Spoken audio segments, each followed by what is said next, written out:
Nos sociétés sont faites de toutes sortes de gens, de programmes, d'éléments, de spécialités, de secteurs d'activités économiques, culturelles, sociales.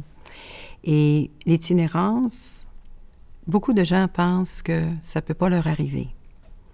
Mais au sein de l'itinérance, il y a tous les éléments qu'on retrouve ailleurs dans la société.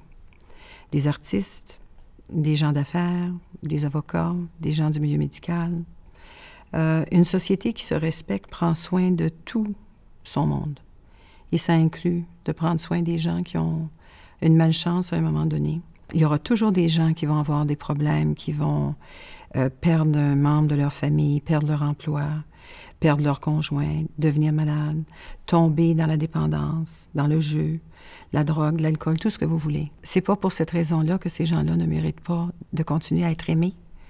On doit les aimer, on doit les respecter et on doit leur donner les moyens de revenir à eux-mêmes, de regagner leur respect, leur estime de soi et de recommencer à être productifs dans la communauté.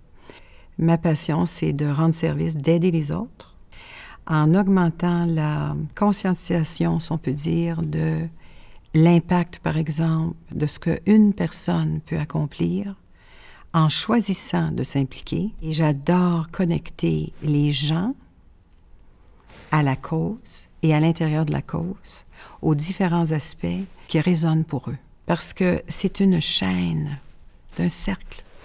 Et on commence avec un tout petit cercle d'une personne, un donateur.